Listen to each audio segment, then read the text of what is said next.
안녕하세요. 서울에 살고 있는 30대 후반 주부입니다. 다들 살면서 나에게 왜 이런 일이 있는 걸까? 답답한 마음을 드러낼 만한 경험 하나씩은 있으실까요? 저도 왜 나에게 이런 일이 찾아온 걸까? 답답한 마음이 들 만한 일이 하나 있었어요. 사람은 좋은 일이 있으면 안 좋은 일도 있는 법이라고 하지만 왜 나에게 이렇게 감당하기 힘든 어려움이 찾아온 걸까? 하루하루 눈물로 보냈어요. 이 답답한 마음을 조금이나마 덜고 싶은 마음에 고민 끝에 사연 한번 보내봤습니다. 전 저보다 1살 많은 남편과 오랜 연애 끝에 결혼하게 됐는데요. 사실 남편과 2, 3년 정도 연애했을 때 결혼하고 싶었는데 그 시기에 남편의 형도 결혼한다고 통보하는 바람에 결국 저희가 2년 뒤에 하기로 했어요. 아무래도 한 집안에 연달아 결혼한다고 하면 돈은 돈대로 많이 나가기도 하고 주변 사람들이나 집안 어른분들께 결혼식에 초대하는 것도 미안하다면서 저희 보고 결혼을 좀 늦게 해달라고 아주버님께서 부탁을 하더라고요. 처음엔 누가 먼저 하든 그게 무슨 상관일까 싶었어요. 아주버님은 고작 6개월 연애한 뒤 갑자기 결혼하겠다고 하신 거였어요. 애초에 우리 부부는 아주버님이 연애하기 전부터 결혼 얘기가 오고 가고 있을 때라서 따지고 보면 우리가 먼저 결혼하는 게 맞다고 생각했거든요. 시부모님도 물론 그렇게 생각했었지만 아주버님은 거의 5, 6년 만에 연애하게 된 거였었고 이 여자 놓치면 평생 노총각으로 살 것 같다고 해서 결국 저희가 양보하게 됐습니다. 그렇게 아주버님이 결혼하고 2년 뒤 저희 부부가 결혼했는데요. 결혼은 제가 늦게 했어도 전 결혼 전부터 시부모님을 자주 찾아뵀던 편이었는데요. 그래서 이미 시부모님과 많이 친했었던 편이었고 특히 시어머님 성격이 정말 좋으세요. 애교가 많으시고 사람 자체가 꼬인 게 없고 모든 일에 긍정적이세요. 그래서 저 처음 봤을 때부터 지금까지 저 시집살이 시킨 적이 없는데요. 그런 시어머님 덕분에 오히려 제가 시댁일에 나서서 하고 시부모님께 잘하려고 노력했어요. 근데 문제 하나가 발생하게 됐는데요. 아주버님의 와이프, 저한테 형님이신 분 때문인데요. 형님은 제 남편과 동갑이신 분이에요. 정말 화려하게 생기고 모델이라고 해도 믿을 정도로 길쭉길쭉한데요. 이쁘게 생긴 것과 다르게 성격은 정말 모난 구석이 많았어요. 모든 일에 부정적이고 투덜거리는 게 정말 많은 편이더라고요. 제가 결혼하고 난 뒤 첫 명절이었어요. 아무래도 형님이 저보다 먼저 결혼하셨고 시댁 식구와 이미 몇 번 명절을 같이 보낸 상태였으니까 시댁 안에서 돌아가는 일에 대해 잘 알고 있을 줄 알았어요. 그래서 명절 때 형님한테 뭐부터 하면 되겠냐고 물어봤었는데요. 형님, 어머님께서 잠깐 시장 좀 다녀오신다고 그동안 간단하게 나물이랑 전 몇 개만 만들고 있으라고 하셨는데 전 뭐부터 하면 될까요? 그걸 왜 나한테 물어봐? 동서가 알아서 해. 내가 하나하나 알려줘야 돼? 그게 아니라 아무래도 형님이 어머님이랑 몇 번 더 명절 같이 보내보셨잖아요. 그래서 어떻게 해야 할지 아실 것 같아서 물어본 거예요. 이 집이라고 해서 뭐 특별한 거라도 있는 줄 알아? 남들이 하는 것처럼 대충 만들면 돼. 귀찮게 왜 자꾸 물어봐? 내가 이 집 구석 하녀로 들어온 건지 며느리로 들어온 건지 가끔 헷갈리네. 나 잠깐 자고 있을 테니까 동서가 알아서 만들고 있어. 어머님 오실 것 같으면 미리 나 깨워주고. 알겠지? 아무래도 아랫사람인 내가 윗사람 허락 없이 이것저것 하면 예의 없는 행동인 것 같아서 형님께 이것저것 물어봤어요. 물어볼 때마다 그거 하나 알아서 못하냐고 큰 소리를 내시는 편이었어요. 반대로 제가 알아서 일을 하고 있으면 저보고 왜 본인한테 안 물어보고 일 시작하면 어쩌자는 거냐면서 엄청 혼을 내기도 합니다. 그런 형님의 장단을 맞추는 게 참 어려워요. 그리고 형님과 같이 음식을 만들거나 집안일을 같이 하는 거 보면 할 줄 아는 게 전혀 없었습니다. 간 조절조차 못하는 편이라서 결국 모든 일을 제가 다 하게 됐어요. 형님도 본인이 요리 하나 제대로 못하는 걸 아는 편이기 때문에 초반에 좀 하는 척만 하고 나중엔 낮잠을 자거나 딴짓을 하고 있더라고요. 정작 일은 제가 다 하는 편인데 시어머님 앞에서는 본인이 거의 다 한 것 마냥 힘든 척 고생한 척을 하니 억울했어요. 다행히 시어머님께선 제가 고생한 걸 다 알고 계시더라고요. 언제 한번 시어머님께서 절 따로 불러서 한 얘기가 있었어요. 영지야, 요즘 많이 힘들지? 요즘 살이 자꾸 빠지는 것 같아. 밥은 잘 챙겨 먹고 있어? 네? 힘들긴요. 제가 힘들 게 뭐가 있겠어요. 다 알아. 큰애 때문에 많이 힘든 거. 사실 한동안 큰애가 너한테 어떻게 하는지 대충 지켜봤었거든. 작은애, 너가 우리 집에 시집 온 뒤로 우리 집 분위기가 정말 많이 밝아진 게 보여. 아무래도 큰애가 너한테는 손윗 사람이니까 내가 널 챙기고 알려주는 것보단 큰애가 널 챙겨주고 하나하나 알려주는 게 둘 사이를 위해서 좋다고 생각했다. 근데 큰애 하는 행동들 보면 너가 고생이 많을 것 같아서 말이야. 사실 큰애가 노는 걸 너무 좋아하고 친정에서 뭐 하나 제대로 배워온 게 하나도 없는 애라서 내가 애를 뭐부터 하나하나 알려줘야 하나 고민이 많았었어. 그래도 우리 작은애가 너무 반듯하고 뭐 하나라도 더 잘하려고 노력하는 모습이 너무 예뻐. 너무 고맙다. 내가 너가 있어서 든든해. 감사해요, 어머님. 어머님이 제 마음 알아주신 것만으로 든든하고 힘이 나네요. 어머님은 모든 일에 대해 다 알고 있었어요. 제가 남편과 결혼하기 전 형님과 어머님이 단둘이 명절 준비를 했을 때 어머님께서 고생이 많았다고 해요. 형님이 뭐 하나 하려고 하는 의지가 없고 자꾸 빈둥거리는 것만 좋아해서 그동안 어머님이 모든 걸 다 해왔다고 해요. 본인이 뭐라도 하나 잔소리하면 그게 시집살이라고 생각할까봐 쉬면 쉬는 대로 그냥 뒀다고 하더라고요. 어머님께선 며느리라고 꼭 시댁 일을 도맡아서 할 필요는 없다고 생각하는 분이기도 했어요. 제가 들어오고 난 뒤 어머님이 마음이 한결 편해졌다고 그동안 고생 많았다면서 저한테 용돈을 몰래 주시기도 했어요. 어머님께 받은 용돈으로 가끔씩 남편과 따로 데이트를 여유롭게 할 수 있어서 너무 좋았었어요. 근데 어머님이 가끔 저한테 용돈을 준다는 것을 형님께 들킨 적이 있어요. 어머님께서 다른 날과 같이 저를 따로 안방에 부르신 뒤 저한테 용돈을 주셨는데 그 상황을 형님이 직접 목격하게 됐었거든요. 그날 형님이 그런 절 따로 불러서 하나부터 10까지 따지기 시작했어요. 동서, 아까 어머님이 동서한테 돈 주는 거 다 봤어. 그 하얀 봉투, 돈 맞지? 얼마나 주셨어? 원래 둘이서 나 몰래 그렇게 돈 주고받고 했었던 거야? 아, 다 보셨어요? 어머님이 저한테 용돈 한번 주고 싶었다고 따로 불러서 주셨어요. 어머님은 나한테 한 번도 용돈 같은 거 준 적이 없으신 분이셔. 근데 동서는 왜 받는 건데? 그리고 아무리 어머님이 용돈을 주신다고 해도 그걸 덥석 받는 동서도 참 웃긴다. 돈이 그렇게 좋아?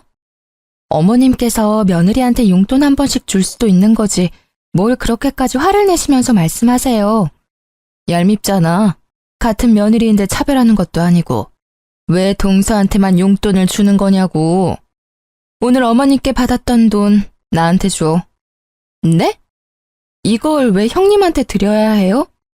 애들이나 하는 일진 짓을 왜 형님이 하시냐고요. 일진 짓? 둘이서 날 왕따 취급하는 건 생각 안 하고 내가 방금 일진 짓 했다고 말한 거야? 동서 이제까지 어머님한테 몰래 용돈 더 받았을 거잖아. 이번엔 나한테 줘. 어머님한테 그렇게 용돈 받고 싶으시면 직접 가서 달라고 하세요. 어머님은 저 쓰라고 이거 주신 거예요. 내가 달라고 하면 주는 거지. 어디서 눈 크게 뜨고 말 대답을 해.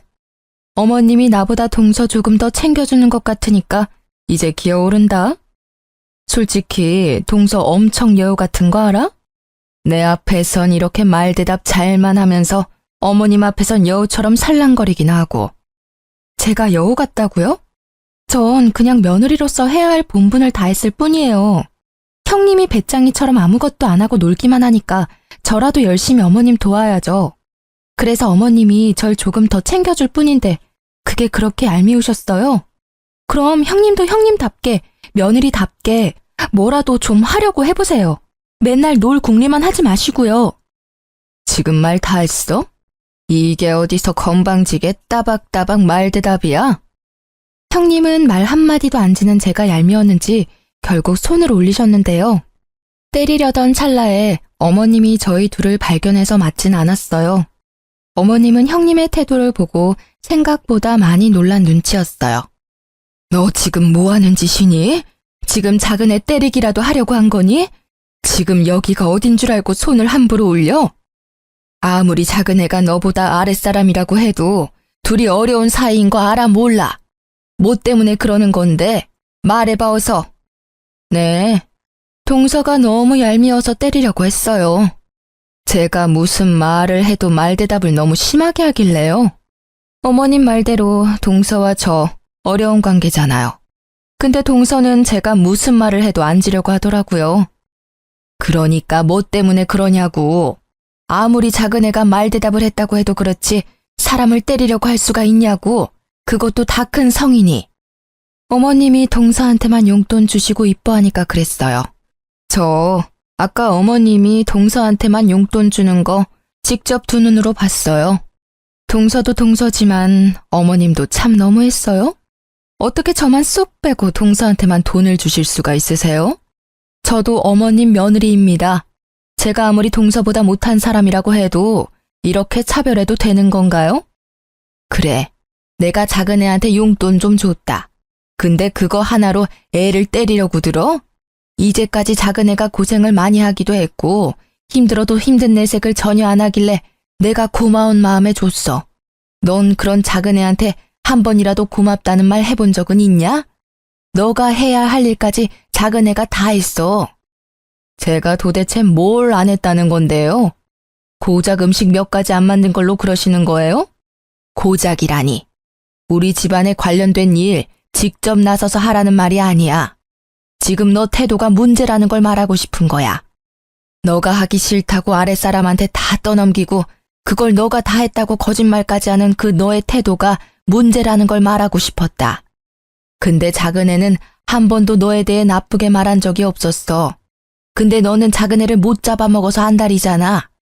영지야, 너 다음 명절 때 여기에 올 필요 없다. 다음 명절 때 치를 차례는 나랑 큰애만 준비할 테니까 너희는 오지 마. 어머님은 가족들이 모두 보는 앞에서 다음 명절 때 저와 남편 보고 오지 말라고 했어요. 그때 편하게 쉬라고 여행 비용까지 주셨어요. 형님은 끝까지 어머님이 자기만 미워한다고 울고불고 난리가 났었지만 어머님은 그런 형님을 거들떠보지도 않으셨어요.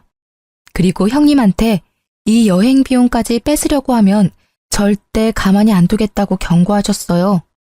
어머님이 분명 경고까지 했음에도 그 다음날 저한테 전화해서 어머님한테 얼마나 받았냐고 물어보더군요. 근데 전 가만히 있지 않고 어머님께 일렀습니다. 어머님은 그런 형님한테 자기한테 그렇게 혼나고도 아직 정신 못 차린 거냐고 또다시 엄청 혼내셨어요. 어머님이 거의 한 달 동안 형님한테 매일 전화해서 저 괴롭히지 않았는지 매일 물어봤을 정도라고 하시네요. 항상 천사 같은 어머님은 한번 화나시면 엄청 무섭고 집요하신 게 있는데 이런 거 보면 정말 대단하신 것 같아요. 저도 그런 어머님께 찍히면 안 될 것 같다는 생각을 잠시 해보기도 했어요. 다음 명절 때 진짜 안 가도 되는 거냐고 물어보니 절대 오지 말라고 단호하게 말해주셨어요. 그래서 저와 남편은 다음 명절 때 제주도로 여행 다녀왔습니다. 어머님께 따로 전해들은 말이 있었는데요. 저희 부부가 제주도로 놀러 갔던 명절 때 형님 어머님께 이것저것 혼나가며 배웠다고 하네요.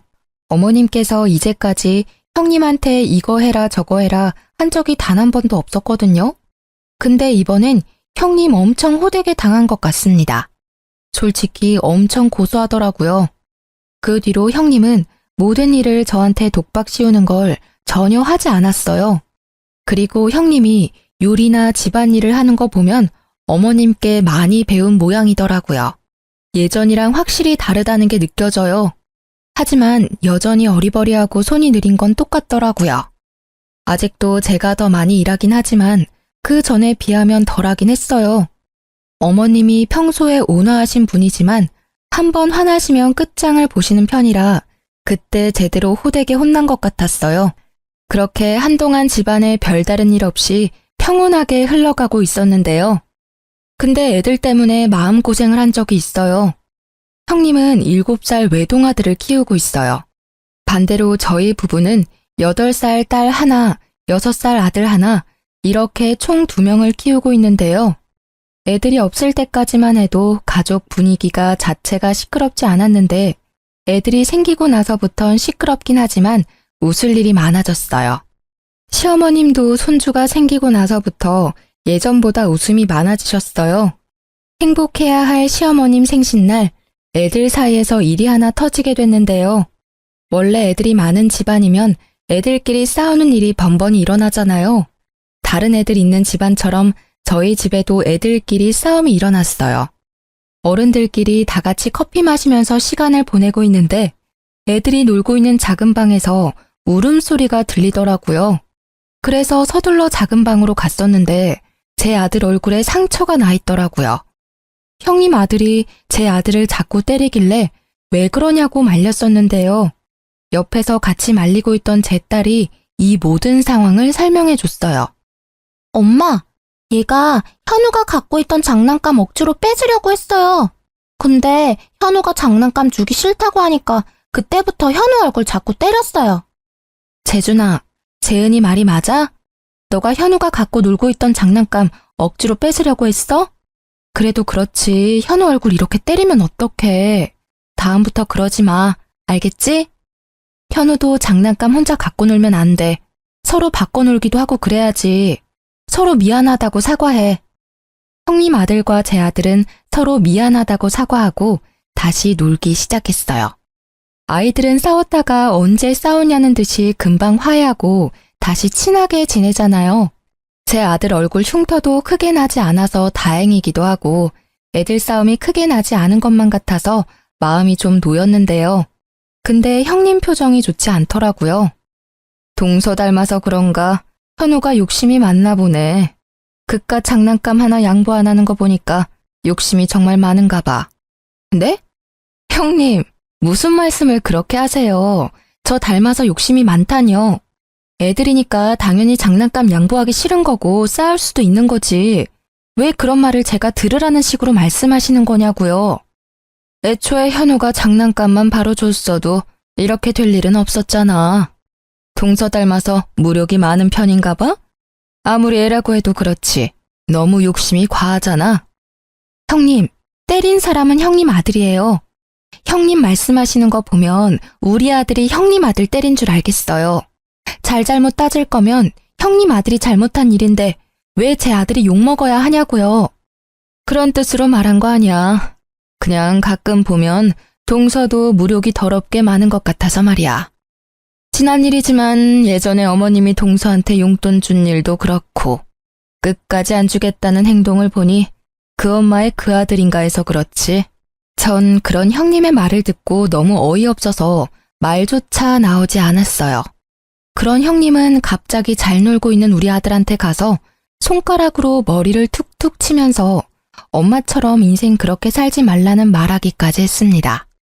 제 아들한테 손을 댄 형님의 모습을 보고 놀란 저는 그대로 형님한테 다가가 화를 내려고 하던 찰나에 이 상황을 지켜보고 있던 어머님께서 갑자기 형님한테 다가가더니 형님의 머리를 툭툭 치시기 시작했습니다. 놀라기도 하고 기분이 몹시 나빴던 형님은 그런 시어머님의 손을 툭 치면서 뭐 하는 짓이냐고 소리쳤어요. 어머님, 지금 무슨 짓이에요? 갑자기 제 머리를 툭툭 치시냐고요. 기분 나쁘니? 너도 기분 나쁜 걸 왜 우리 현우한테 했어? 왜 가만히 있는 내 손주 머리를 치냐고? 너도 당해보니까 기분 나쁘지? 어른이 당하면 기분 나쁜 행동, 아이도 당연히 기분 나쁠 거야. 행동 가려가면서 해. 아이는 어른이 하는 행동 전부 기억해. 그리고 그 나쁜 행동 다 아이가 배워서 똑같이 써먹는다고. 그러니까 앞으로 행동 조심해. 우리 현우가 너가 방금 했던 나쁜 행동 배웠을까봐 걱정이다. 애가 얄미우니까 그렇죠. 고작 장난감 하나가 뭐라고 양보 한 번을 안 하고. 참나, 누구 닮아서 이 모양인지. 동서는 자식 교육 어떻게 한 거야? 양보 이런 거 못하게 만들기나 하고. 아직 애잖아, 애. 애들 일에 왜 어른이 나서냐고. 그리고 정작 맞은 건 현우잖아. 너 자식이 현우 때린 건 생각 안 해? 무슨 일 있어도 사람 때리는 건 안 돼. 너 자식 잘못한 거 교육은 안 시키고 남의 자식이 교육이 잘못 받았느니 그런 소리를 하냐고. 너 자식이 내 손주 때린 건 괜찮고 남의 새끼가 고작 장난감 하나 양보 안 해준 건 그렇게 참기 힘드냐? 너 말대로 그 엄마의 그 아들이다. 엄마가 이 모양인데 애가 뭘 보고 배울 수가 있겠어? 애가 어떻게 클지 훤히 보인다. 이번에도 또 제가 잘못한 일이에요? 어머님은 항상 왜 제 편이 아니라 동서 편이신 거예요? 저 어머님이 이러실 때마다 지겨워 죽겠어요. 제가 뭘 그렇게 잘못했다고 꾸짖기나 하시고 나중에는 애들까지 편애하시겠네요. 저 어머님한테 서운한 거 정말 많습니다. 며느리도 똑같은 자식인데 왜 이렇게 차별만 하시냐고요. 넌 여전히 정신 못 차리는구나. 너랑 더 이상 입씨름하기 싫어. 당장 이 집에서 나가. 앞으로 이 집에 들어올 생각 절대 하지 마. 당장 나가라고. 결국 어머님은 형님을 내쫓았습니다.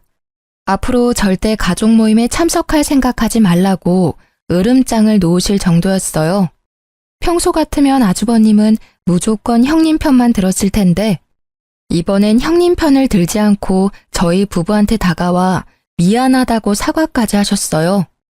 형님은 도대체 왜 우리를 못 잡아먹어서 안달일까요? 시간이 모든 일을 해결해준다는 말이 있잖아요.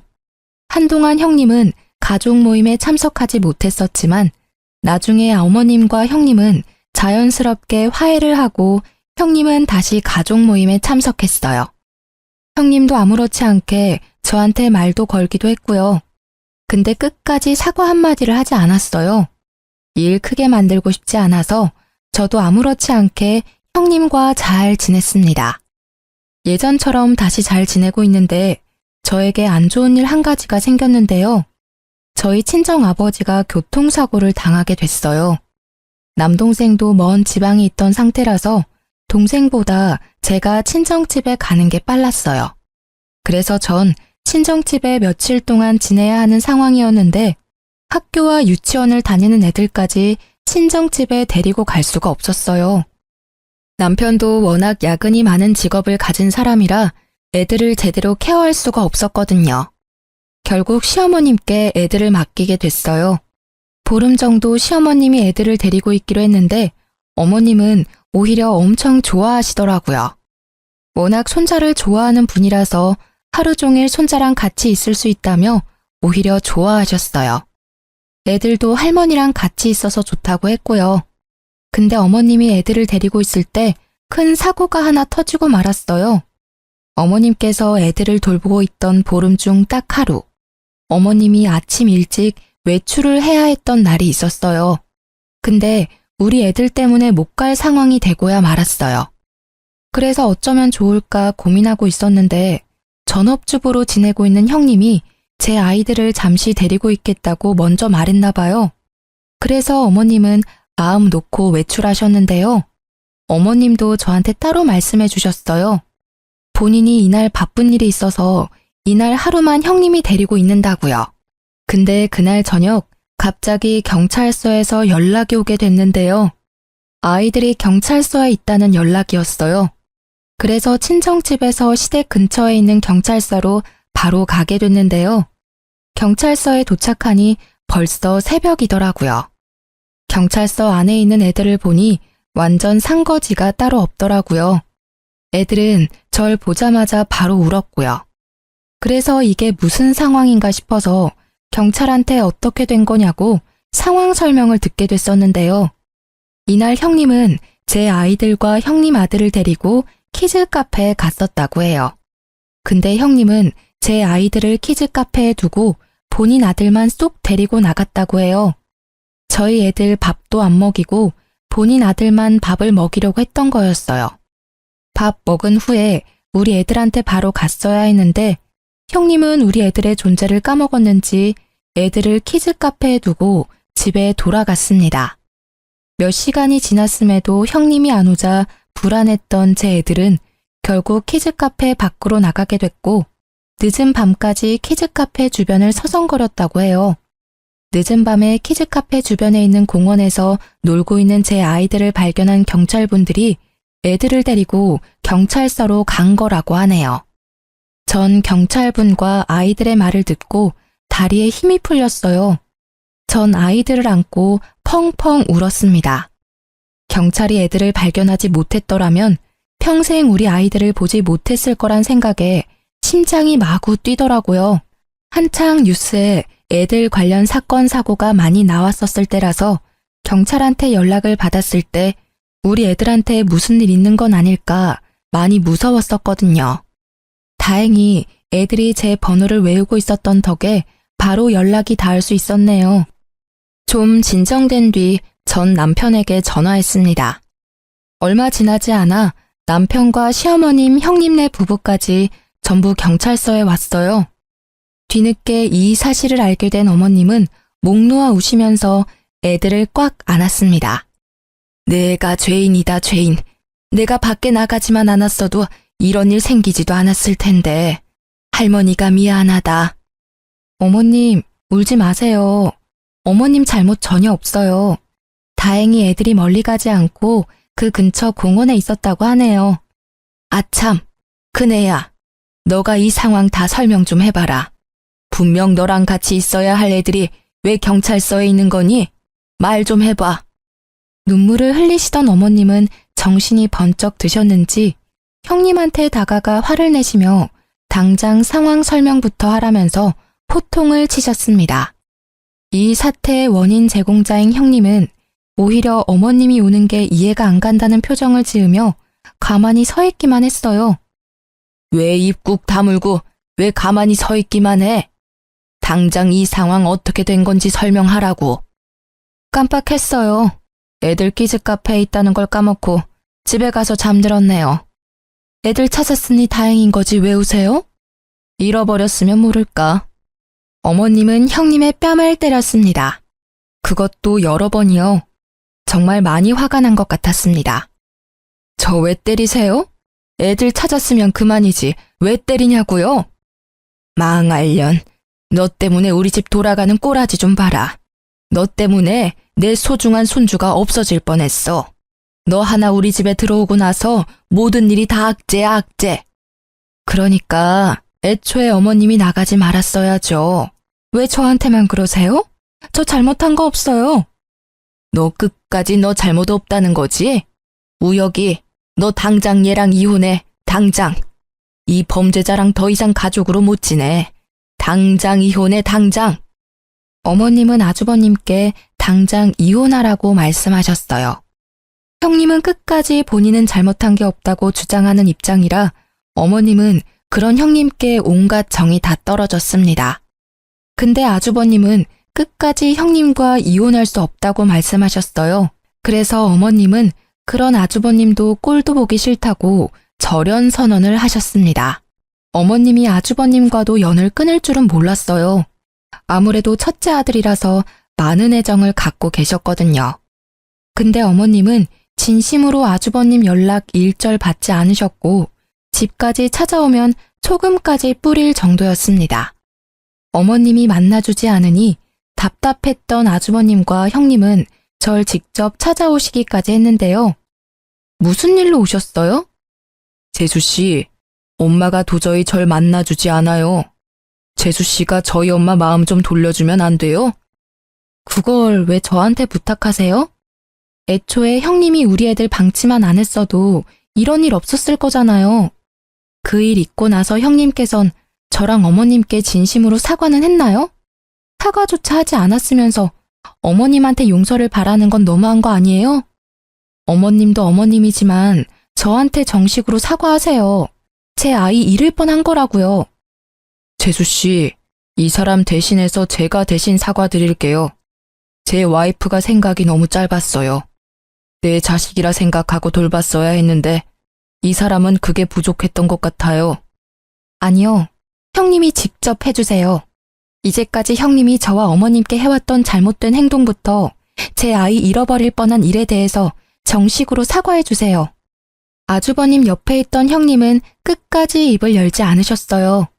아주버님은 그런 형님께 화를 내면서 사과하라고 말했지만 끝까지 안 하더군요. 그렇게 1년 가까이 형님과 아주버님을 보지 않고 살게 됐었는데요. 그런 어느 날 갑자기 아주버님이 울면서 시어머님을 찾아간 적이 있습니다. 거의 1년 만에 아주버님을 본 거였는데 그런 아주버님이 울면서 있으니 시어머님과 저희 부부는 많이 놀랐는데요. 평소 시어머님 성격 같으면 그런 아주버님을 보고도 그냥 내보냈을 텐데 그날은 그런 아주버님의 이야기를 묵묵히 듣고만 계셨어요. 이날 아주버님이 울면서 했던 말이 아직도 생생한데요. 아주버님은 시어머님과 저희 부부를 안 보고 지내던 1년 동안 둘째 계획을 세우고 있었다고 합니다. 근데 생각보다 둘째가 잘 생기지 않아서 그 이유에 대해 알기 위해서 산부인과를 찾아갔다고 해요. 원래 산부인과까지 갈 필요는 없다고 생각했었는데 하도 임신이 안 되니까 마음 크게 먹고 갔던 모양이더라고요. 그래서 각종 검사를 받게 됐었는데 아주버님께서 무정자증이라는 충격적인 검사 결과가 나왔다고 합니다. 완전 패닉 상태였다고 하는데요. 무정자증이라면 첫째 아이를 어떻게 가진 걸까 의문에 빠졌다고 해요. 그것 때문에 한동안 형님과 엄청 싸웠다고 합니다. 결국 두 사람은 친자 검사를 받게 됐는데 형님의 아들이 아주버님의 아이가 아니라는 결과가 나왔다고 해요. 알고 보니 형님께서 아주버님과 결혼 준비를 하면서 다른 남자와 몇 번의 잠자리를 가졌다네요. 여러 남자들과 가졌던 거라서 아들이 어떤 남자 아이인지 모른다고 해요. 그래서 그 문제로 아주버님은 울면서 시어머님을 찾아갔던 거였습니다. 시어머님은 그런 아주버님을 때리면서 하필 결혼해도 그런 여자랑 결혼해서 왜 이 사단을 만들었냐며 호통을 치셨습니다.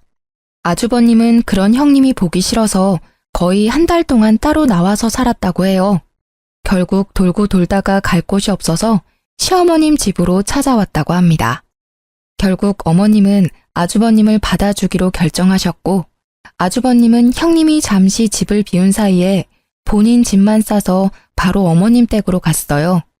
아주버님은 어머님 집에서 지내면서 아이를 어떻게 할지 많은 고민을 하신 것 같아요.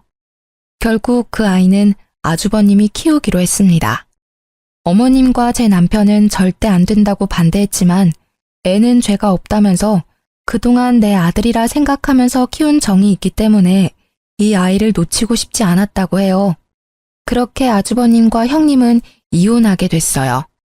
형님네 부부가 살고 있던 집부터 형님의 개인적인 재산 모두 아주버님한테 다 넘어가게 됐었는데요. 양육권까지도 전부 아주버님께 넘어갔고요. 아주버님은 저희 부부에게 따로 찾아와서 그동안 형님 때문에 마음 고생시킨 거 정말 미안했었다고 저희 부부에게 5천만 원이란 돈을 줬습니다. 처음엔 돈 안 받겠다고 거절했었지만 이 5천만 원 돈 전부 형님 돈이었다면서 자긴 아이 키울 돈 충분히 받았다고 이 돈 저희 부부한테 꼭 받으라고 하더라고요. 그리고 예전에 아이 잃어버릴 뻔한 일도 다시 한 번 더 사과해 주셨어요. 형님은 모든 재산과 집, 아이까지 뺏긴 상태에서 매달 150만 원씩 아주버님께 양육비를 줘야 한다고 해요. 근데 한 푼도 받지 못하고 이혼당한 형님께선 매달 150만 원씩 줄 능력이 되지 않으세요. 게다가 이혼하고 지낼 공간도 없었다네요. 형님 친정 부모님은 이미 돌아가신 상태라 기댈 곳이 없거든요. 그래서 한동안 사우나부터 모텔까지 돌아다니면서 지낸다고 들었어요. 양육비를 당장 지급해야 하는 상황인데 결혼하는 동안 전업주부로 지냈던 형님은 당장 취업할 곳이 마땅치 않았어요. 그래서 어떤 일을 해야 할까 고민이 많은 듯 했는데요. 그런 형님께서 저한테 연락해서 만나자고 하시더라고요. 그래서 전 그런 형님을 만났습니다. 무슨 일로 보자고 하셨어요? 동서, 그동안 잘 지냈어? 얼굴이 많이 좋아 보이네. 용건만 말씀하시죠. 저 형님이랑 오래 같이 있고 싶지 않아서요. 동서도 알고 있겠지만 내가 그 이랑 이혼하고 나서 매달 150만 원씩 양육비를 줘야 하는 입장이야. 근데 내가 그 이랑 같이 사는 동안 일을 하지 않았었잖아. 경력이 단절된 상태라 일할 곳이 마땅치 않아. 동서는 결혼하고 나서도 계속 일해왔으니까 주변에 아는 회사나 아는 사람들 많을 것 같은데 혹시 내가 일할 만한 회사 자리 하나 있을까? 있으면 나 좀 소개해 줄래? 제가 왜 그래야 해요? 일 하나 못 구해서 바쁜 사람 불러낸 거예요? 일할 자리가 없으면 식당이나 공장에 들어가서라도 일을 하셔야죠. 아, 내가 그 생각을 못했네. 그래도 내가 결혼하기 전에 백화점에서 일했으니까 공장이나 식당 일은 잘 못할 것 같아서 그래서 혹시나 하는 마음에 동서한테 물어본 거야. 마땅한 일자리 없으면 돈이라도 빌려줄 수 있을까? 내가 지금 지낼 곳이 전혀 없어. 지금 내 모습 보면 딱 알겠지? 완전 거지 같아. 혹시 돈 조금이라도 있으면 빌려줄래? 다음 달부터 일해서 그이한테 양육비 줘야 하는 입장인데 회사 갈 때 쓸 교통비조차 없어서 말이야. 그것도 형님이 알아서 하세요. 저한테 사과라도 하면서 부탁할 줄 알았는데 사과 한마디도 없이 부탁만 하시니까 정말 어이가 없네요. 아, 동서, 사과하려고 했어. 내가 마음이 너무 급하니까 부탁 먼저 하게 됐네. 사과 먼저 하는 게 맞았는데. 동서, 예전에 있었던 일 전부 사과할게. 특히 동서 애들 잃어버릴 뻔한 일도 진심으로 사과하고 싶어. 나도 애 키우는 엄마인데 동서 입장 전혀 생각하지 못했어. 그때 동서가 너무 밉고 질투가 났어. 그때 내가 너무 어리석었다. 내 사과 받아줄래? 그 사과가 진심인지 잘 모르겠네요. 할 거면 그때 진심으로 해야 했었는데. 전 형님의 부탁을 모두 거절했어요. 형님은 무릎을 꿇고 사과했음에도 전 그런 형님의 사과를 받지 않았습니다. 이날 이후로 형님을 한동안 보지 않았어요. 아주버님은 아이 때문이라도 한 달에 한 번씩은 보는 것 같더라고요. 이날 이후 아주버님께 가끔씩 형님에 대해 조금씩 듣고 있는데요. 형님은 파출 일을 하면서 돈을 벌고 있다고 들었어요. 제 말대로 공장에서 일을 한 적이 있는데 워낙 손재주가 없고 느린 사람이라서 한 달 만에 해고당했다고 하네요. 게다가 공장 안에서도 텃세가 심했던 거였는지 그 짧은 한 달 동안 심한 괴롭힘을 당했다고 해요. 요즘 아줌마들 따돌림이 더 심한 편이라면서요? 공장 한 달 다니면서 마음고생 좀 한 모양이에요. 공장 퇴사 후 파출 일을 하면서 돈을 모아 매달 양육비를 보내고 있는데 파출 일 자체가 고정적이지 않아서 양육비를 다 모으지 못할 때가 있다고 해요. 그래서 아주버님께 150만 원이 아닌 100만 원만 보낸 적이 있다고 하는데요. 그때 아주버님이 50만 원 당장 안 보내면 아이 평생 못 볼 줄 알라고 단호하게 말했다고 하네요.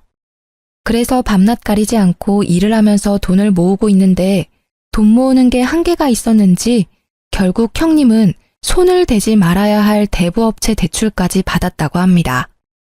한번 대출을 받았을 때 대출을 크게 받은 모양이더라고요. 그래서 지금 매달 갚아야 할 돈이 엄청나다고 하네요. 아무래도 대부업체 금리가 다른 대출에 비해 큰 편이라 매달 생기는 이자가 엄청나잖아요. 그걸 생각하지 못하고 무작정 대출을 받은 것 같더라고요. 그것 때문에 언제 한 번은 술 마시고 저희 집에 찾아와서 제대로 진상을 부린 적이 있는데요.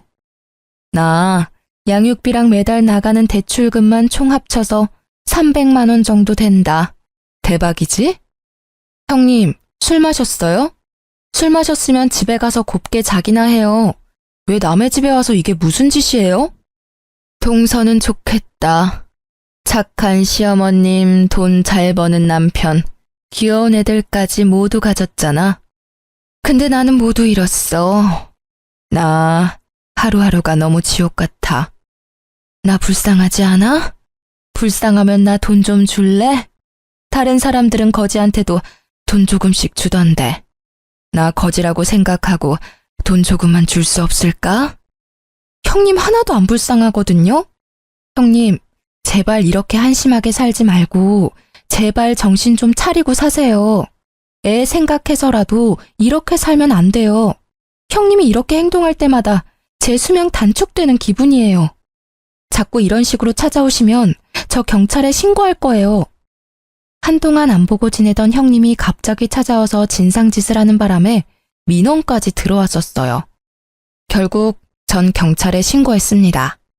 이때 경찰한테 끌려가는 형님의 모습이 얼마나 찌질하고 못나 보이던지 사람처럼 보이지 않았어요. 그리고 형님의 최근 근황을 들었는데요. 일용직으로 파출 일하는 거 그만두고 고깃집에서 일한다고 하더라고요. 근데 고깃집에서 일하다가 같이 일하는 사람 실수로 숯이 형님 팔 쪽에 떨어지게 되면서 화상을 입었다고 들었어요. 생각보다 크게 다쳤다고 하는데요. 반팔을 입지 못할 정도라고 합니다. 그런 형님은 나름 엄마라고 아이가 속상해할까봐 아이를 만나는 날이면 다친 곳 절대 보이지 않도록 긴팔만 입는다고 해요. 아주버님도 형님이 다친 줄 몰랐는데 우연히 발견했다고 합니다. 그걸 보고도 마음이 아프지 않았다네요. 그동안 형님한테 당한 짓들이 있어서 그런지 동정심도 들지 않는다고 해요. 아이만 아니라면 형님 절대 보고 싶지 않다고 해요. 이게 최근 형님의 근황이고 그 뒤로는 소식을 듣지 못했어요. 전 그런 형님의 근황을 듣고 얼마나 속이 다 시원한지 몰라요.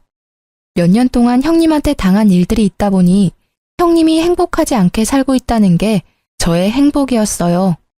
사람 인생이 망가진 건데 이렇게 즐거워해도 되는 건가 싶었지만 전 형님이 제 가족일 때 정말 고통스러웠어요. 그래서 전 그런 형님이 항상 불행했으면 했거든요. 형님과 아주버님이 이혼하고 난 뒤 저희 가족은 정말 행복하게 잘 지내고 있어요. 시어머님도 골칫덩어리 하나 제거돼서 속이 다 시원하다고 말씀하십니다. 형님이 아주버님과 이혼하고 나서 저희 집안에서 항상 웃음이 넘쳐나요. 싸울 일도 전혀 없고요. 그리고 어머님께선 형님의 아들을 편애하거나 그러지 않으세요. 예전처럼 이뻐해주고 있습니다. 그만큼 어머님은 좋으신 분이신데 그동안 형님 때문에 얼마나 마음고생이 심했을까 싶어요. 그리고 제 두 아이는 무럭무럭 잘 크고 있으며 반에서 1, 2등도 할 정도로 공부도 열심히 잘하고 있습니다. 이런 이쁜 내 새끼들을 잃어버릴 뻔했다니 아직도 그때 생각만 하면 마음이 찢어질 것처럼 아픕니다. 이 일 때문이라도 형님 절대 용서 안 하고 싶어요. 평생 죗값 받으면서 살았으면 좋겠네요. 사람은 정말 착하게 살아야 하나 봐요. 마음 곱게 쓰지 않은 형님을 볼 때마다 난 저렇게 살지 말아야지 라는 생각을 하고 있어요. 이 일로 인해 한동안 답답했었는데 이렇게 말하고 나니 조금은 속이 다 시원하네요. 이제까지 제 이야기를 들어주신 분들께 감사하다고 말씀드리고 싶어요.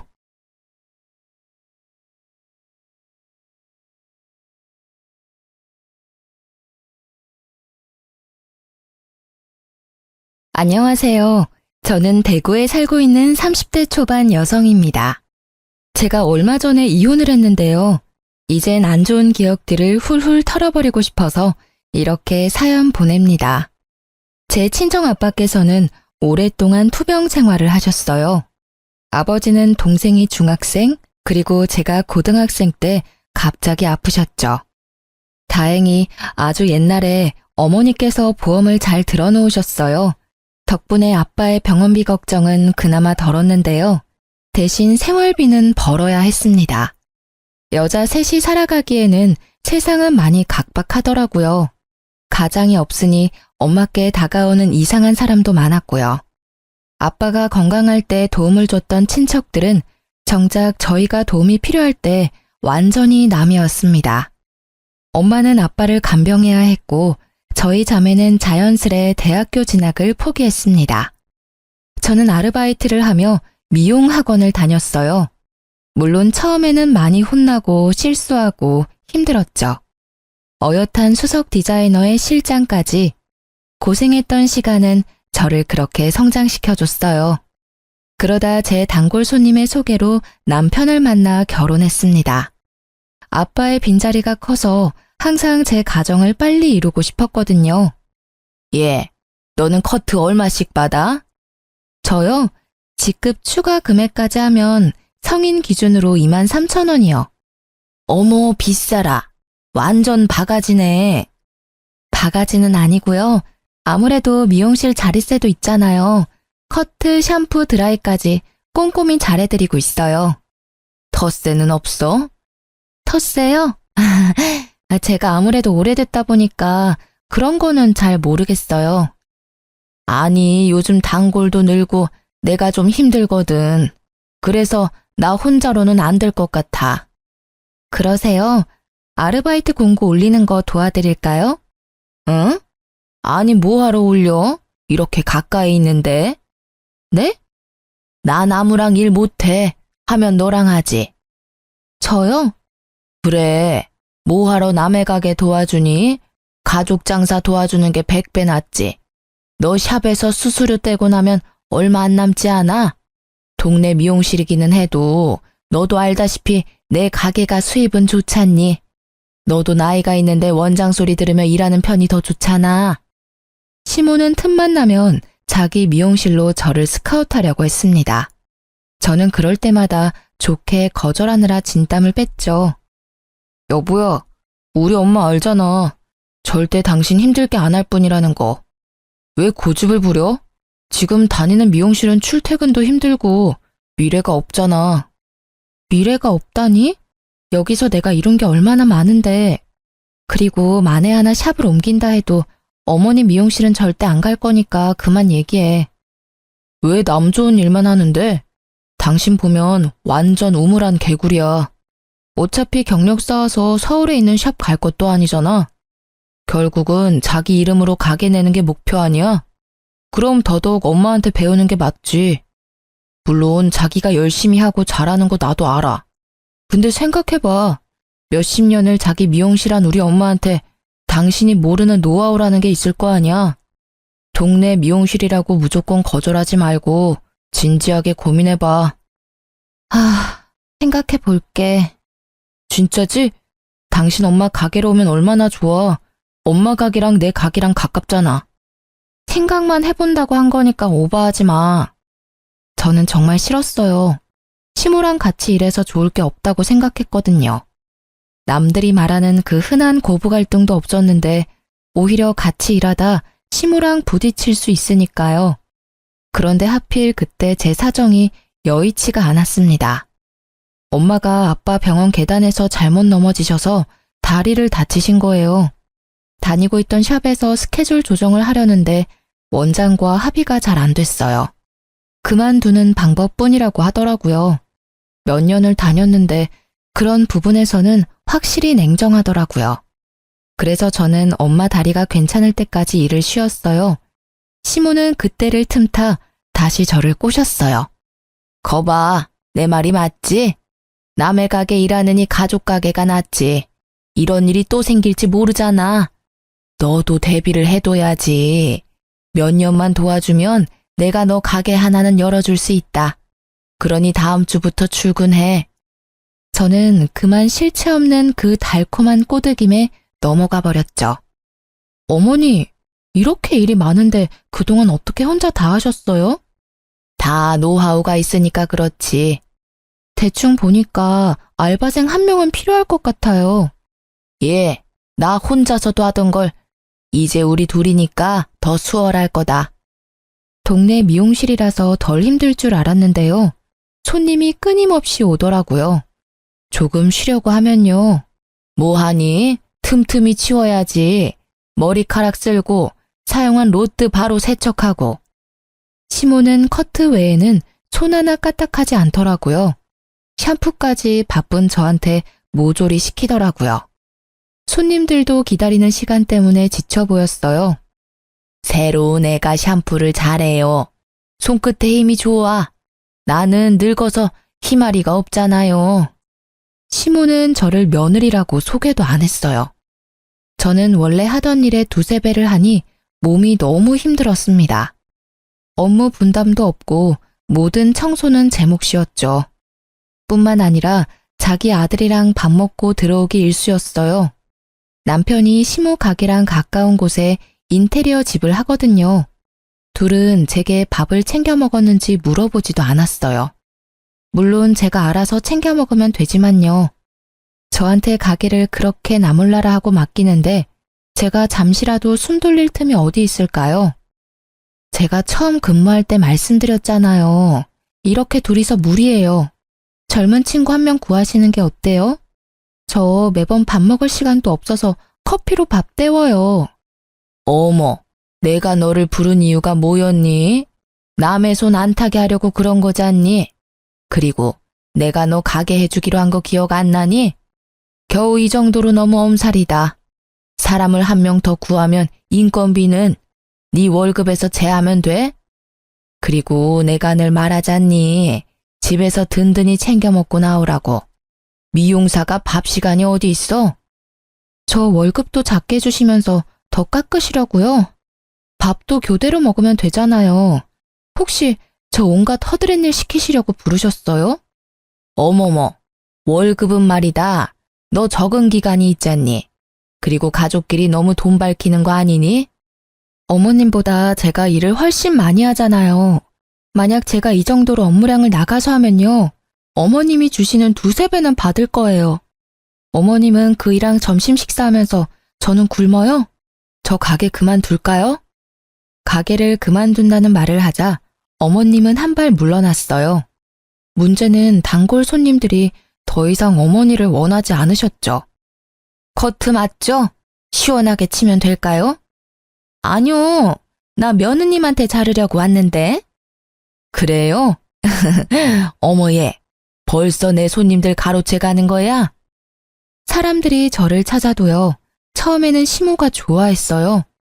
그런데 점점 몸은 편해도 자존심이 많이 상했나 봐요.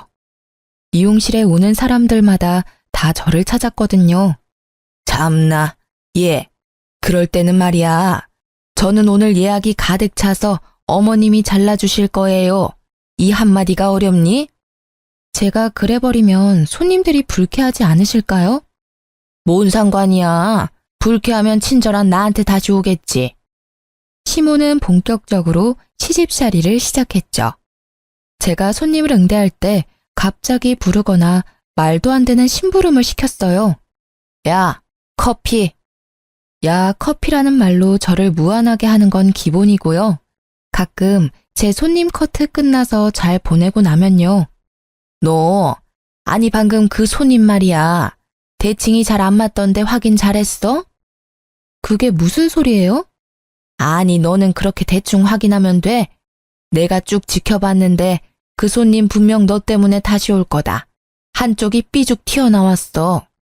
잘못 보셨겠죠. 제가 몇 번이나 확인했어요. 뭐? 원장인 내가 그렇다는데 말이 맞니? 손님들 앞에서 소리 지르는 원장. 불편해서 어떻게 시술을 받겠어요.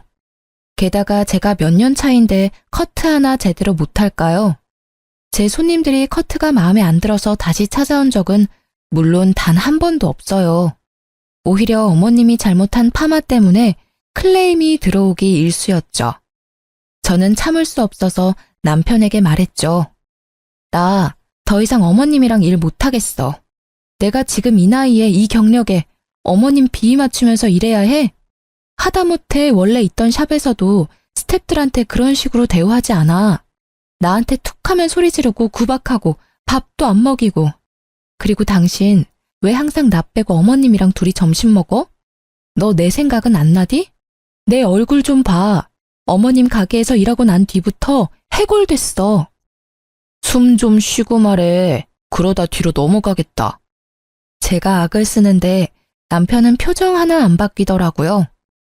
안 그래도 우리 엄마 많이 힘들어 하시더라. 너 자존심 세서 엄마 말 죽어도 안 듣는다며? 밥은 어쩌다 몇 번. 시간 맞아서 그렇게 된 건데 꼭 시엄마랑 남편을 질투해야겠어? 당신이 애도 아니고 밥 정도는 알아서 챙겨 먹을 수 있잖아. 남편도 제 편이 아니었죠. 저는 시모에게 단호히 말했습니다. 어머님, 제가 잘못했어요. 새삼스럽게 사과하냐? 이제야 인정하는 거니?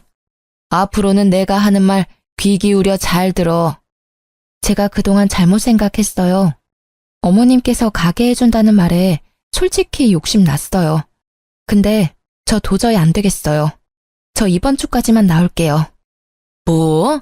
갑자기 그게 무슨 뚱딴지 같은 소리야? 며느리랑 시엄마랑 같이 일하는 거 정말 아닌 것 같아요. 더 이상 불편해지기 전에 제가 그만두는 게 맞아요. 참나, 정말 복에 겨워가지고. 얘, 나처럼 잘해주는 시모가 어딨니? 나 정도니까 모자란 너를 품에 끼고 있지. 남들 붙잡고 물어봐라. 병상에 누워서 꼼짝 못하는 네 아빠, 그리고 변변한 직업 없이 알바하는 네 동생, 병수발 하느라 아무런 일도 못하고 늙어가는 네 엄마. 집구석 하자가 좀 있냐? 아니 도대체 어떤 집에서 반기겠냐? 나라서 너 받아줬지. 너도 말이야, 남들 다 졸업한 대학교도 못 나와서. 에휴, 방금 그만둔다는 말은 내가 못 들은 걸로 하마. 저는 벽에다 대고 얘기하는 기분이 들었습니다.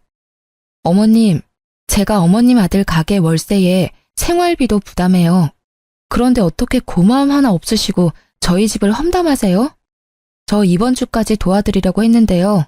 오늘까지만 출근할게요. 하나부터 열까지 마음에 안 드는 며느리는 이만 물러날게요. 아니 저게 정말 못 배워먹어가지고 어디 시어머니한테 바락바락 대들어? 남편은 시모에게 들었는지 얼굴이 울그락불그락 하더군요. 당신 엄마한테 도대체 뭐라 한 거야? 가게 월세 이번 달부터 알아서 해결해. 그리고 생활비? 그동안 내가 냈으니까 앞으로 네가 내고. 야, 치사하게 진짜 돈 가지고 1억이야? 제가 대답이 없자 남편은 알아서 기더라고요. 시모 역시 아들이라는 무기가 안 통하자 한동안 조용하더군요. 그러다 전화 와서는 우는 소리를 하더군요. 가게 매출이 반이나 떨어졌다. 사람들이 다 널 찾아. 애미야, 내가 미안했다. 제발 다시 와주면 안 되겠니? 월급도 올려주마. 사람들이 다 맞은편 골목 미용실에 간단다. 단골 다 뺏기기 전에 제발 돌아오면 안 되겠니? 시모는 제게 싹싹 빌며 애원했습니다. 결국 눈 감고 딱 몇 개월만 더 해주기로 했습니다. 더 이상 전과 같은 괴롭힘은 없었어요. 뭐 가끔 시모가 저를 몰래 째려보다가 들키기는 했지만요. 단골 손님들도 제가 돌아오자 다시 가게를 찾았습니다. 그리고 한 달 뒤였을까요? 저는 자연스레 시모의 미용실을 그만뒀어요. 그즈음 아버지가 돌아가셨거든요. 저는 상실감이 컸지만 무너진 엄마와 동생 앞에서 티를 낼 수 없었죠. 아이고, 이 집 큰딸이 엄청 고생했지. 기특하다, 기특해. 어렸을 때 봤던 아버지의 친구분들은 울지 않고 홀로 꿋꿋하게 서 있는 제게요. 저마다의 위로를 건네셨습니다. 남들도 저를 안쓰러워하는데 남편이라는 놈은 그렇지 않더라고요. 시모도요. 제가 괜찮아 보였나 봐요. 장인어른 오랫동안 투병하셨다 보니까 당신 덤덤한가 봐. 남편은 밤늦게야 시모와 함께 찾아왔어요. 저는 뭐라 할 힘도 없었어요. 아이고, 잘 추슬러야지. 너가 정신을 잘 챙겨야 네 아빠 보험금도 어디 안 뺏긴다. 친척들은 저마다 웬만큼 먹고 살아서 다행히 아빠의 사망보험금에는 관여하지 않았어요. 그 돈으로 셋이 남은 삶을 인간답게 살아보라고 짧은 인사 후 다들 갔습니다. 근데 오히려 그 돈에 관심 많아 보이는 건 시모와 남편이었어요. 그런데 얘, 사망보험금이 정확히 얼마랬지? 엄마, 저번에 들어보니까 꽤 되는 것 같던데? 여러 보험 다 합치면 2억 조금 넘지 않아? 어떻게 나눌지 생각해 봤어? 아무래도 당신이 집에 기여한 게 많고 장녀니까 당신이 좀 많이 가져가야지. 나는 10%, 한 2천만 원만 주면 챙겨주면 돼. 그래도 첫째 딸 사위인데 결혼 때도 보태주신 거 없으시니 사돈 어른이 더 챙겨주시겠지. 반반이 맞지 않냐? 반반해. 사실은 정신이 반쯤 나가 있었어요. 겨우 버티고 있었는데 시모와 남편의 말을 들으니 정신이 번쩍 들더라고요. 당신 지금 뭐라고? 어머님, 뭘 반반하라고요? 시모는 한술 더 떴습니다. 근데 얘, 3일장 치르면 우리 미용실은 어떻게 하냐? 너 돌아와서 예약 손님 더 많아졌는데 어쩐담? 3일장은 아무래도 길지? 요새는 하루 줄여서 2일장 하던데. 그래, 아들 말 잘했다. 시대가 변하니까 장례식 문화도 바뀌더라. 뭐 이틀 정도야 나 혼자 어떻게 버텨보마. 2일장 할 거지? 그래, 빨리 줄 넣어야 일상생활도 빨리 되찾지. 너 바로 출근할 거지? 아, 그래. 2일장 해. 제가 대답하자 남편이 웃더라고요. 시모도 아주 활짝이요. 저는 천천히 일어서서 주변을 두리번거렸습니다. 마침 알맞은 게 있더라고요. 너 말이야, 네 엄마 장례식이나 2일장 해, 이 자식아. 저는 조문객들을 위한 국화를 한 다발 움켜쥐고요. 남편의 얼굴과 등 보이는 대로 계속 후려쳤습니다. 뭐 하는 거야? 아프잖아. 얘, 너 지금 하늘 같은 남편한테 무슨 짓이야? 그만두지 못해? 야, 다시 말해봐. 다시 말해보라고. 저는 정신없이 국화 다발로 남편을 때렸어요. 조문객들이 별로 없어서 정말 다행이었죠. 제가 멈추지 않고 끝까지 남편을 따라다니니 남편은 그제서야 미안하다고 하고 도망가더라고요. 시모는 사과 한마디 없었어요. 끝까지 저를 표독스럽게 쳐다보더라고요. 시모도 말리다가 몇 번 맞았거든요. 제가 늙은 시모를 어떻게 할 수는 없잖아요. 그렇게라도 복수할 수 있어서 속이 시원했어요. 남편은 결혼하기 전 한 번, 그리고 결혼한 후 한 번, 친정아빠가 위독하실 때 한 번, 그렇게 딱 3번 정도 저희 아빠를 봤어요. 아빠가 눈을 감고 있을 때가 더 많아서요. 어차피 가도 장인어른은 자기를 모르니 갈 필요 없다고 했던 사람이죠. 그래놓고 사위 운운하니 너무 열이 받더라고요. 그나마 다행이라 함은 엄마는 울다 실신하셔서 이 광경을 못 보신 거였어요. 동생도 울다 잠들었고요. 결혼을 잘하지는 못했어도 못한 꼴을 보여주고 싶지는 않았거든요. 장례가 끝나고 몇 개월간 폐인처럼 지냈어요. 밥도 잘 안 먹고 잘 씻지도 않았어요. 너 냄새나. 좀 씻어라. 더러워 진짜. 창 당한 사람들 다 너 같지 않아. 왜 이렇게 유별난지 모르겠네. 보험금 안 나눠주니 심통난 남편은 못된 말만 골라서 하고는 시댁에 가버리더라고요. 친정엄마는 매일 저를 보살피러 오셨어요. 그러다 제가 좀 괜찮아지니 제 눈치를 보다 말씀하셨죠. 아빠 보험금 말인데 생각보다 많이 넉넉하지 않니? 정화도 그렇고 너도 그렇고 좀 늦었어도 공부 다시 해보는 게 어때? 엄마는 이제 너희가 앞만 보고 달려갔으면 해. 우리 딸들 공부 엄청 잘했잖아. 저는 공부라는 말에 심장이 두근거렸습니다. 오랜만에 느끼는 감정이었어요. 함께 전교 1, 2등을 다투던 친구들이 대학 다니는 걸 보면서요. 한때 많이 부러웠고 괴로웠거든요. 그렇게 하고 싶었던 공부를 이제 와서 다시 할 수 있을까 싶었죠. 아빠가 분명 이렇게 쓰라고 남겨주신 걸 거야. 엄마가 뒷바라지 다 할 테니까 이제 너네 둘 다 하고 싶은 거 해. 동생도 마찬가지로 성적이 전교권이었거든요. 동생은 대학교 입학 준비를 하고요. 저는 공무원 시험을 준비하기 시작했습니다. 다행히 저희는 좋아하는 공부를 하면서 금방 활력을 되찾았어요. 엄마도 행복해 하셨고요. 대신 남편과 시모가 문제였어요.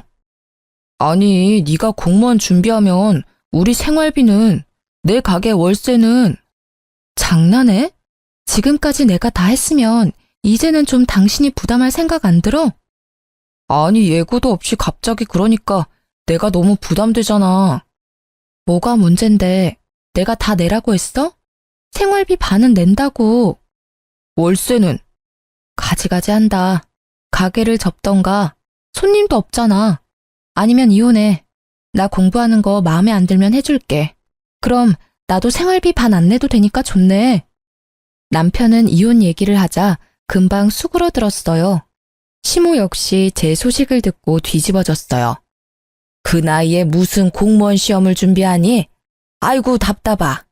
그렇게 돈 낭비할 거면 네 가게나 차리지 그랬니? 아니면 내 가게 확장해서 둘이 같이 해도 좋고. 인테리어 사장인 내 아들 두고 쓸데없는 곳에 돈 쓰냐 이 말이다. 어머님, 저 이미 학원 수강료도 전액 결제했고요. 하고 싶은 거 하면서 살 거예요. 이혼하고 하고 싶은 거 하면서 사는 사람들도 있잖아요. 저는 결혼 생활 계속하면서 한다는데 왜 말리세요? 어머님도 공무원 며느리 좋지 않으세요? 넌 무슨 합격이 된 것처럼 얘기한다. 그렇게 자신 있냐? 나이에 맞지 않게 참 너도 순진하다. 꿈도 커. 어머님, 좀 믿고 지켜봐 주시면 안 돼요? 저 자신 있어요. 저는 죽었다 생각하고 공부만 할 생각이었거든요. 무엇보다 아빠가 남겨주신 돈까지 썼는데 열심히 해야지 라는 생각이 너무나 강했습니다. 그런데 그 결심은 계속 깨졌습니다. 저 말고 시모가 깨트렸죠. 아구구구, 어떡하냐? 얘, 잠시 가게로 와라. 큰일 났다. 큰일이 난 것처럼 전화가 와서 가보면요. 종일 가게를 맡겨놓고 어머님은 사라졌어요. 그리고 제가 연락이 안 되면 또 제가 다니는 학원까지 전화를 하셨죠. 빨래랑 설거지랑 청소기 좀 싹 돌리고 가거라. 내가 요새 8시 말고 10시에 문을 닫거든. 집 가면 일할 시간도 없고 골아 떨어져 버리니 부탁할 사람이 너밖에 없어 그런다. 그런 식으로 툭하면 시모는 저를 불러내 부려먹으려 했죠. 공부를 일부러 방해한다는 생각이 들었어요. 당신 어머님한테 나 좀 그만 찾으라 해. 시간 많고 사지 멀쩡한 아들 두시고 왜 자꾸 날 불러?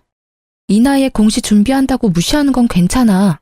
그치만 나이 많고 시간 없는 며느리를 왜 방해하냔 말이야. 그런 건 좀 네 선에서 해결할 수 없어? 문제가 있으면 둘이 해결해. 왜 엄만 나한테 짜증이야? 엄마가 너 불러내서 청소를 시키는지 뭘 하는지 내가 일일이 어떻게 알아? 그렇게 나온다 이거지? 남편도 시모도 말이 안 통해서요. 저는 곧바로 친정엄마께 부탁했습니다. 어머, 김서방. 네, 어머니. 어쩐 일이세요? 다름이 아니라 복날이라 삼계탕 하려는데 갈게요. 남편은 먹는 거에 또 환장하거든요.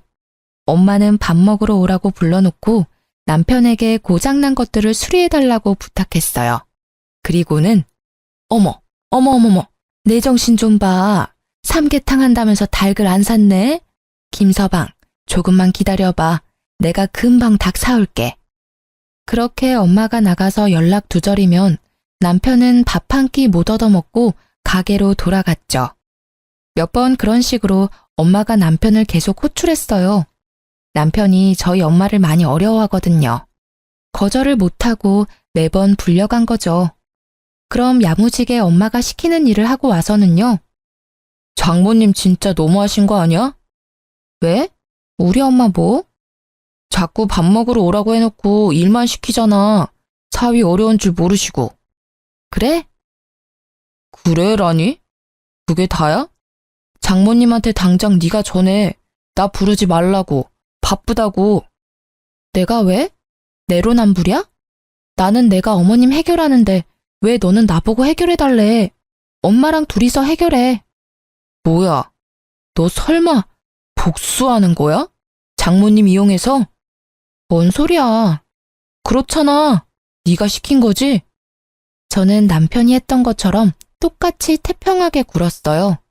엄마는 주말에도 열심히 임무를 수행하셨어요. 김서방, 굶을까봐 내가 왔지. 우리 같이 수제비 만들까? 반죽 좀 치대봐. 아이고, 그걸로는 어림도 없지.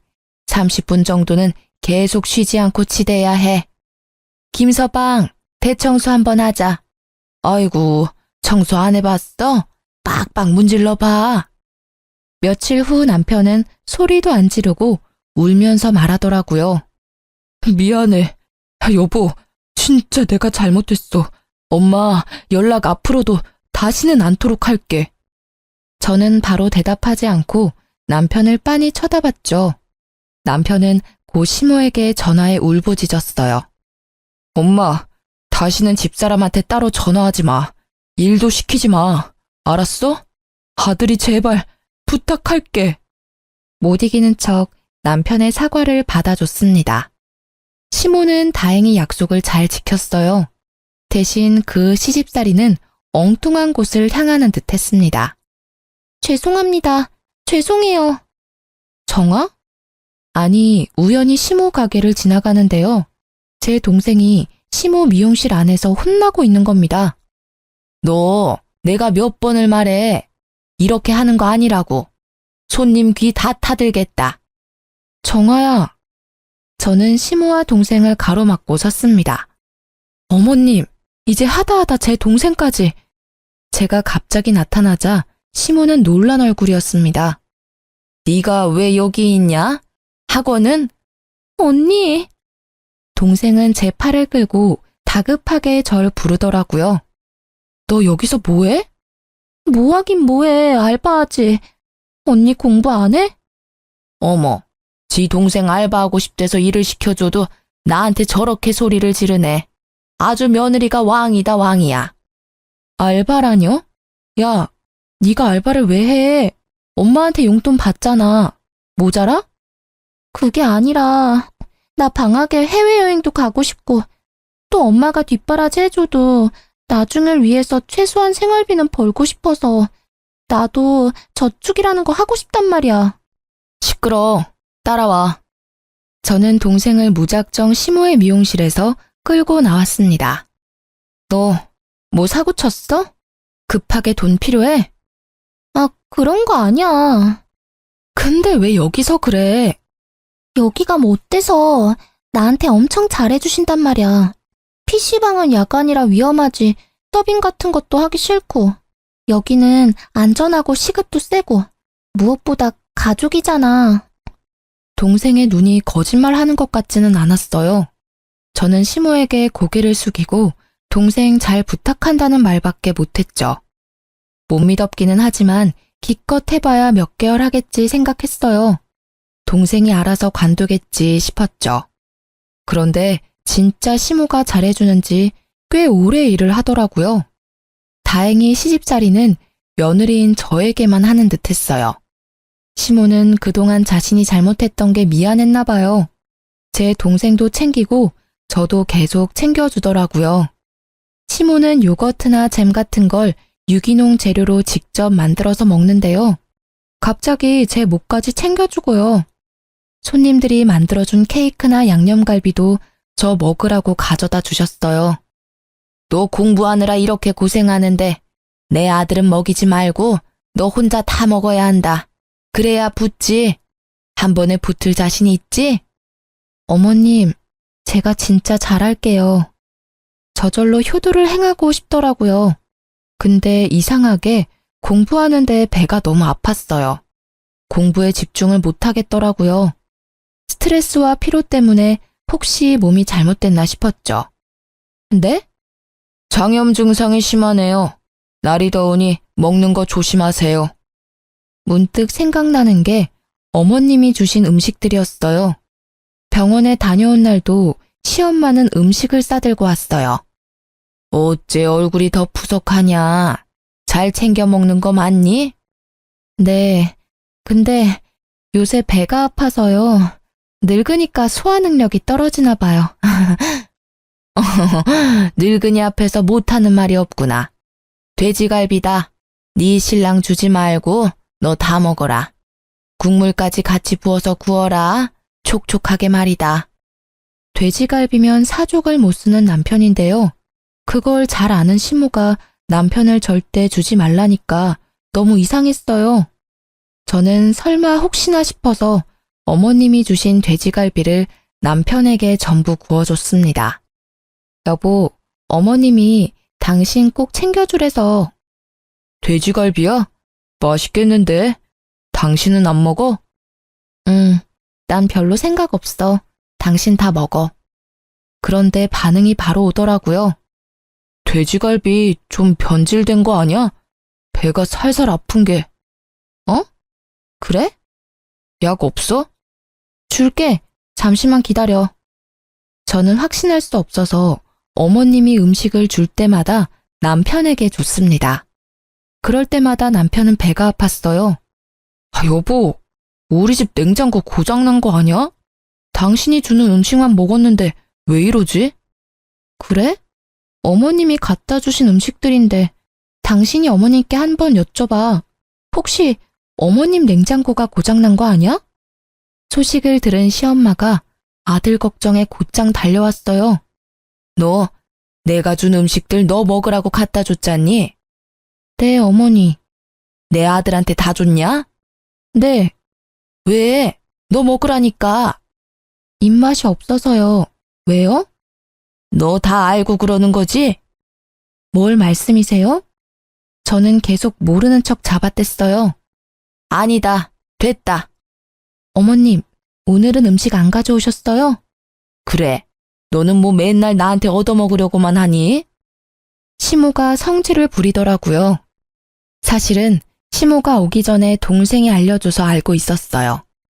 아니, 분명 몇 주씩 방치한 음식인 것 같은데 퇴근할 때마다 며느리 갖다 줘야지 하고 콧노래 부르잖아. 찜찜해서 전화했어. 그때도 제 걱정하는 동생의 상황은 전혀 몰랐죠. 여보세요? 나야. 미용은 아예 관둔 거야? 아, 네. 그렇죠. 시엄마 가게 단골 손님이 전화가 온 거예요. 자기가 말아준 로트가 최고야. 하나하나 얼마나 정성스럽게 말아줘? 저희 어머님도 잘하시잖아요. 아니, 근데 혹시 자기 여동생 있어? 아, 바로 알아보셨구나. 제 동생 맞아요. 거기서 알바해요. 어머, 맞지? 얼굴이 똑 닮아서는. 아니, 세상에 일자리도 많은데 왜 하필? 얼른 그만두라 해. 보니까 엄청나게 구박하더만. 그게 무슨 말씀이세요? 뭔 사정인지는 모르겠지만 말이야. 자기는 무슨 약점을 잡혀서 시댁의 동생까지 잡혀 사는 거야. 안쓰러워서 원 어떤 날은 손찌검도 하는 것 같던데. 저는 그 말을 듣자마자 택시를 타고 시모 가게에 갔습니다. 그때 시모가 제 동생 뺨을 때리는 걸 목격했죠. 지금 뭐 하시는 거예요? 저는 눈이 뒤집어져서 시모를 세게 밀쳤습니다. 아이고, 사람 잡네. 시모는 힘없이 뒤로 자빠졌어요. 지금 제 동생 뺨 때리셨어요? 당신이 뭔데요? 말버릇하고는. 언니, 아니야, 오해야. 너는 그렇게 세게 맞아놓고 무슨 오해야? 예, 맞을 짓을 했으니 맞지. 난 네 동생이라 너처럼 일 잘할 줄 알았다. 근데 이거 원 일을 못해도 너무 못하잖니? 그래, 내가 교육한다고 아프지 않게 살짝 혼 좀 냈다. 근데 감히 어디 시모한테 네가 이 난리야? 웃기지 마세요. 내가 다 들었어. 얼마나 세게 때렸으면 그런 소리가 나? 어디 귀한 내 동생한테 손찌검이냐고요. 안 아파? 그럼 나한테 똑같이 맞아보실래요? 안 아프게 때려드릴게요, 내가. 그러자 동생이 울면서 시모한테 빌기 시작했어요.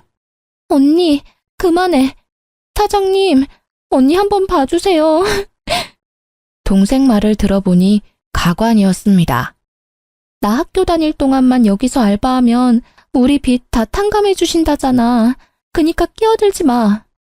빚이라니? 뭔 소리야 너?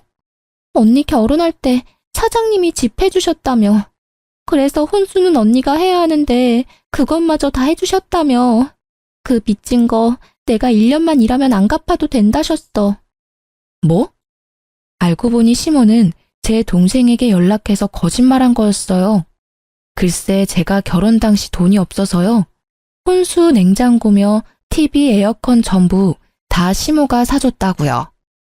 그걸 갚아야 하는데 동생이 대학 가기 전에 저 대신 일하면 금방 갚는다고요.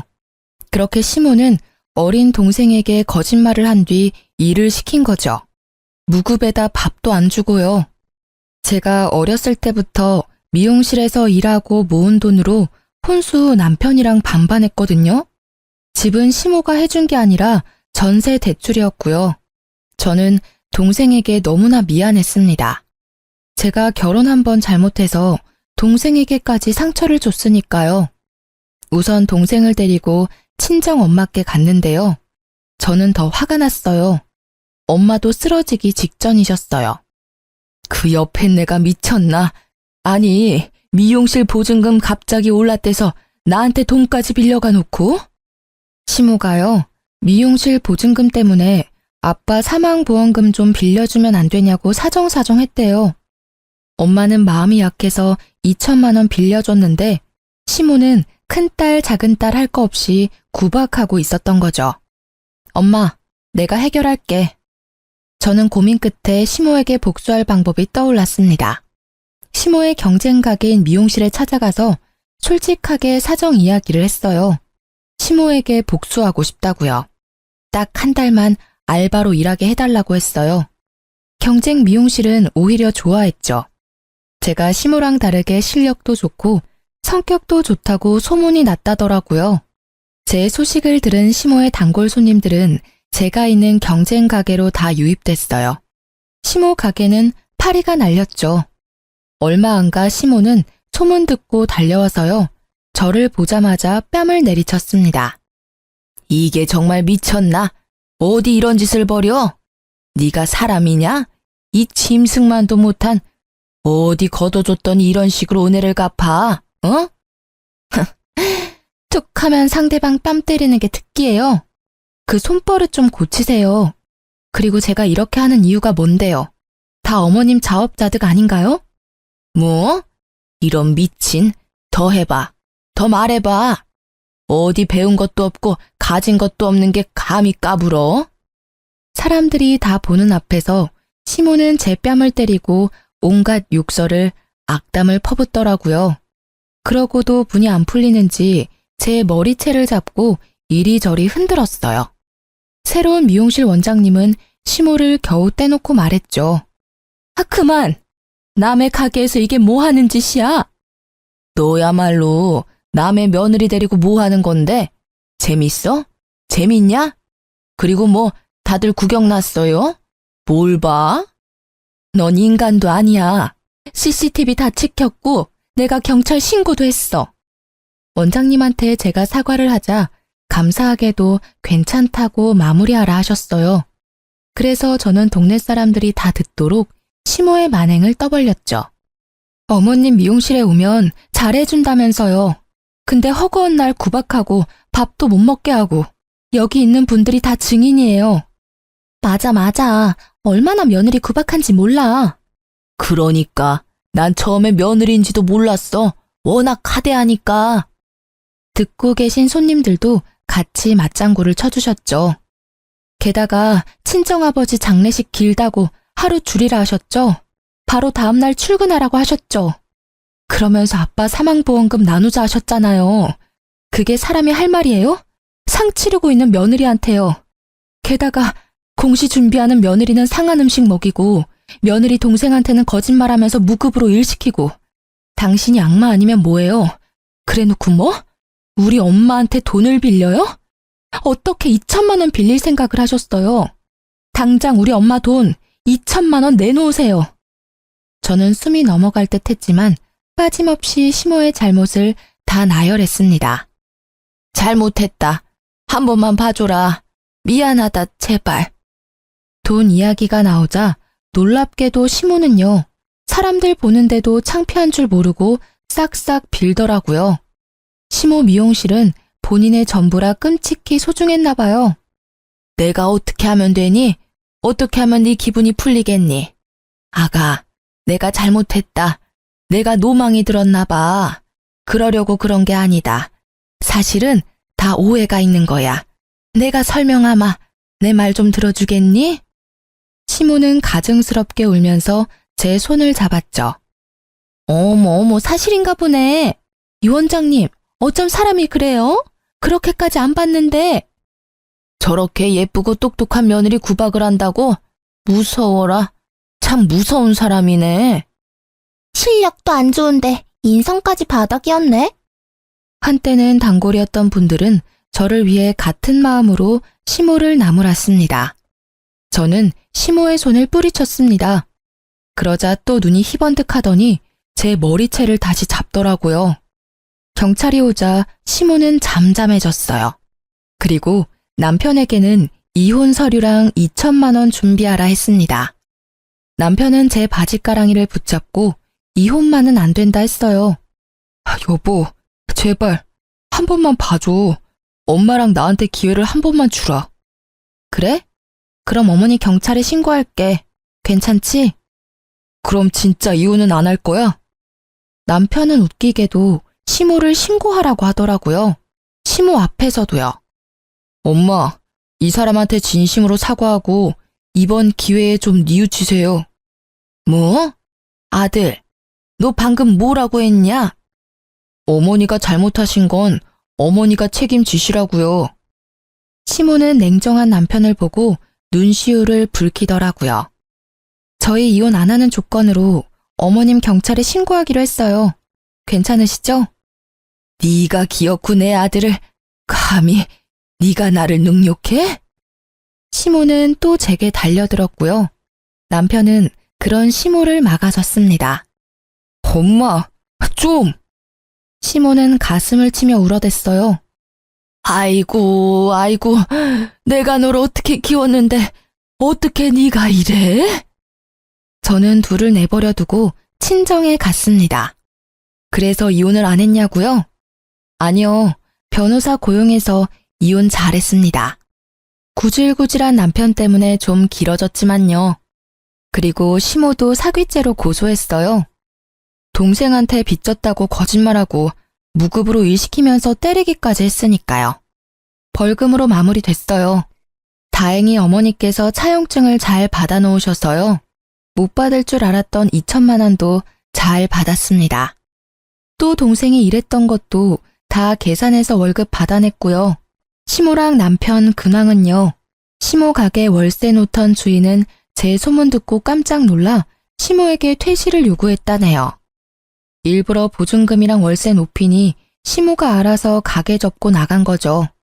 이미 동네 사람들이 시모 인성 다 알아버려서 가게 손님도 없었지만요. 전 남편도 같은 동네라 가게 문 닫았대요. 동네 사람들 눈초리도 있고요. 원래도 장사 안 됐는데 제가 없으니 월세도 못 냈겠죠. 시모와 전 남편은 둘이 어디서 손가락이라도 빨면서 살고 있겠죠. 다행히 저는 9급 행정직 공시 붙었고요. 동생도 원하는 대학교 합격해서 잘 살고 있습니다. 친정 엄마께서도 여행도 다니면서 잘 지내세요.